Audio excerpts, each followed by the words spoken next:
Kaugnay pa rin po sa pagbaha sa Bulacan, makakausap po natin si Bulacan Governor Daniel Fernando. Magandang umaga po sa inyo, Governor. Si Connie Season po ito. Yes, Connie, magandang umaga rin sa iyo. Makikimusta lamang ho kami, update lamang sa sitwasyon po sa mga binahang lugar sa inyo pong probinsya. Okay. Until now, may mga tubig pa rin yung ibang lugar. At yung iba naman ay nag-subside na at possible yung mga kalsada. Yung mga evacuees naman natin, yung iba nasa nakabalik sa kanilang mga kanilang tahanan. Pero yung ibang may tubig pa talaga na medyo malalim ay nasa evacuation center pa yung ibang mga evacuees natin. Yun. Ilan ho ba ang mga nasa evacuation centers po as we speak? So, yung total talaga na nasa evacuation center ay umabot sa 18,000.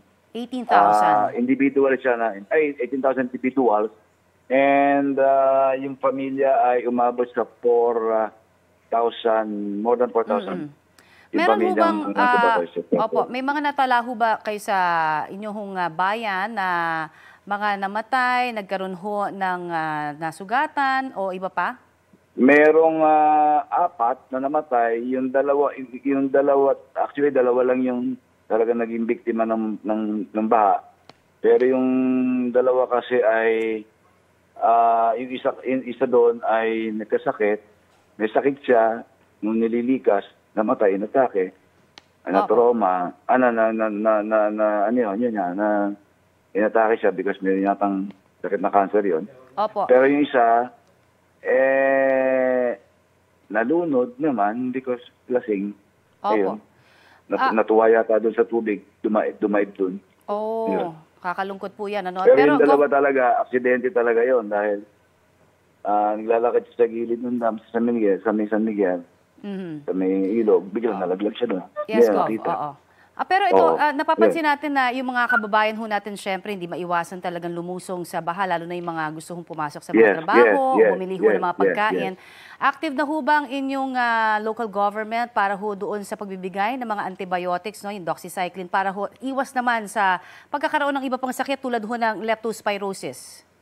Well, yan yung panawagan natin sa ating mga kababayan na mag-assign na lang ng isang lulusong na halimbawa bibili ng pagkain kasi wala namang pasok eh. We declared naman na walang pasok. Until now, nagpa-declare pa rin ako na wala pa rin pasok. Na kung bibili ng pagkain o whatever, kukuha ng assistance ng ating mga pamalaang gobyerno, lumusong na lang yung isa na walang sugat. Kasi nga, sigurado yung nagkalat yung lepto nito, yung mga leptospirosis, di ba? At tungkol naman sa mga gamot, lagi namang nandyan yan, kahit naman kami ay walang baha, walang ganito, meron kaming medical mission at bawat sulok at purok. Yan yun, naka-medical mission kami. Dalawa yung umiikot natin doon ng medical mission. Damayang Filipino Movement at isang yung NGOs at isang damayan sa barangay which is government, provincial government. At may mga dalang mga gamot, laboratory, yan, kumpleto. Ayun. Yun. Kaya Good yung sa leptos na yan, ngayon, nandiyan yan. Nakasuporta naman tayo. Actually, pina-stop po muna yung medical mission natin because may mga tubig. So, sila na lang yung pumupunta ngayon na para doon sa may mga leptos naman. Binibigyan naman na natin ng gamot yan. Nakasuporta tayo dyan. Alright. Thank you for that, Gov. At may mga iba pa hong tanong si Rafi Tima. Yeah, sige. Good morning, Governor. Opo, kumusta po yung pamahagi ng relief goods, lalo na doon sa mga lugar na hindi pa maabot nitong inyong mga sasakyan? Ganito, Rocky, no? Nung kasunod ko yung kasigsagan talaga ng mga pagbaha, ay nagbigay na tayo ng direktiba sa Damayang Filipino Movement na ating na in-establish noong 2008 at nagpaluto tayo ng maraming pagkain para makasuporta sila. Yung lugaw, yung champurado, pansit, yung mga bilisan ba? At pagawa tayo ng almost 1,000. Yung mga ibibigay sa evacuation center. At yung mga bahay na lubog na talaga sa baha na yung mismo mga tao natin ang pumupunta. At bukod doon, yung stockpile natin na talagang nakabantay lang na relief, ay yun, binigay din sa mga evacuation center. At ngayon nga, patatapos ko lang mag-relief ngayon sa isang barangay, sa barangay Santa Cruz, giginto at bukas tutuloy-tuloy na natin dahil nagdeklara na tayong state of calamity.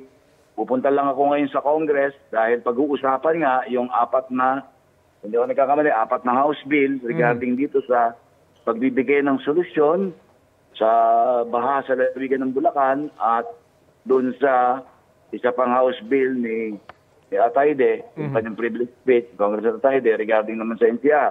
So ito po, long-term solution po yung pag-uusapan doon sa Kongreso. We need a permanent solution, a long-time solution, not a temporary. Alam mo naman, yung pamimigay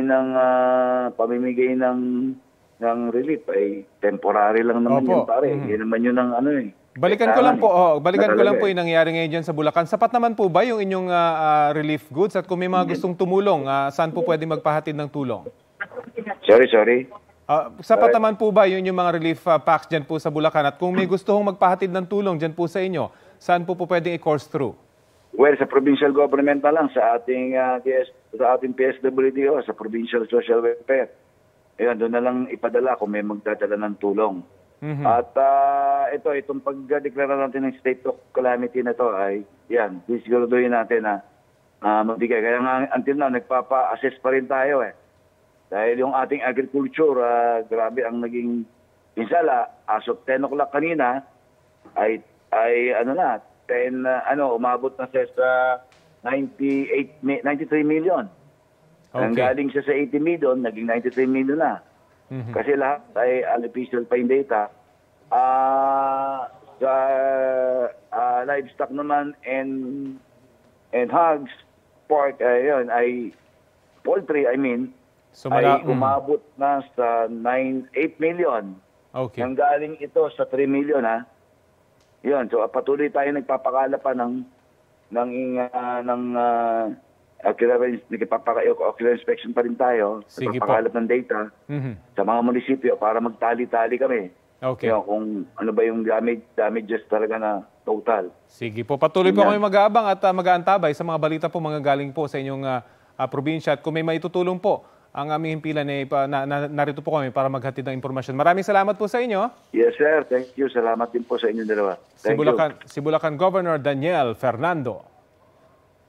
Maging updated sa mga maiinit na balita. Maaari pong mapanood ang Balitang Hali at iba pang award-winning newscast sa youtube.com/GMA News. I-click lamang ang subscribe button. Sa mga kapuso abroad, maaari po kaming masubaybayan sa GMA Pinoy TV at www.gmanews.tv.